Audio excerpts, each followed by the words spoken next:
Not from Leicester, not from Kettering, and not from Northampton. Live from Market Harborough, this is 95.1 HFM. HFM Weather in association with the new South Leicestershire Learning Innovation Centre.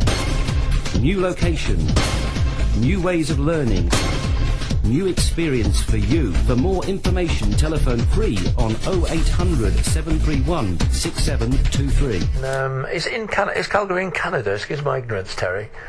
Indeed it is, David. We're in Western Canada, right near the Rocky Mountains. Oh, well, it's a beautiful part of the world, and it's one of my dreams, perhaps, to come over to Canada and go skiing there. I did was lucky enough to go to Vancouver one time and went to Whistler Mountain, but it wasn't in the skiing season. Okay, Terry, I'm sorry that we've only just got a few minutes left before the end of the programme. Would you like to tell us about the kind of work that you're involved in? Sure. As I might have mentioned before, if you have the profile up on the screen, I'm going to bring that on the screen now, yep. Great. I'm a project manager for the International Institute for Sustainable Development, which is a nonprofit that really works on policy research and advice on many areas of sustainable development, including climate change, trade and investment, poverty, natural resource management. But we also have two critical teams that are working on issues of communications and information and communication technology. One is our reporting services group, which produces the Earth Negotiations Bulletin, which anyone working in the field of sustainable development policy and United Nations negotiations knows is a daily record of negotiations dealing with various issues, whether it's climate change or poverty or agenda, that is produced on a daily basis at these meetings and provided to all delegates, and also circulated for free on the web, through email, through fax services, trying to make these negotiations much more transparent for people and accountable. Yes.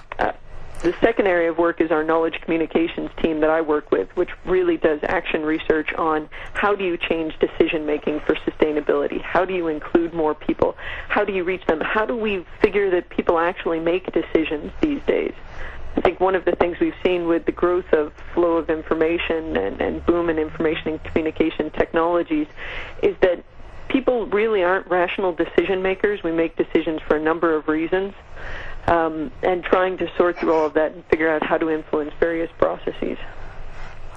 Right, okay, and in that context, you've been involved fairly recently in an ongoing virtual conference or discussion forum, I believe. Correct. I actually wear about 3 different hats at ISD, trying to support a couple of different groups that are using ICTs to promote sustainable development and sustainable alternatives and forging relationships around these. The first group that you mentioned is working to support partnership and alliance managers. Increasingly, we're finding that sustainable development can't be done by any single group alone. It requires governments, businesses, and civil society and community groups to work closely together. So I've been managing an e-conference with the United Nations Development Program and Business Action for Sustainable Development, trying to draw out lessons of managing these kinds of partnerships around the world and trying to think in the post-Johannesburg World Summit for Sustainable Development after September, when that occurs, how do we support these kind of partnerships? What do partnership and alliance managers need to know to make these kinds of collaborative efforts more effective? Yes. The second group that I've been working with are communication managers at sustainable development organizations, because so many groups around the world have excellent experience, but the mass media isn't carrying their stories. You know, people in Uzbekistan aren't always aware of what's going on in Kazakhstan, let alone what's going on halfway around the world in Mexico that they might be able to learn from or draw upon.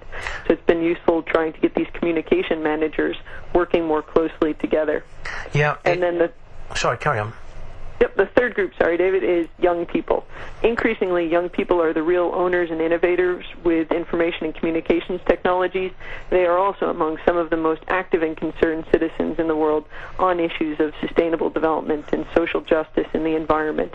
And when you start bringing their energy and enthusiasm and experience with these technologies together with their concern for the issues, you see some really powerful things happening. Yes, we had Maya Gopal on earlier last week, from Hamburg.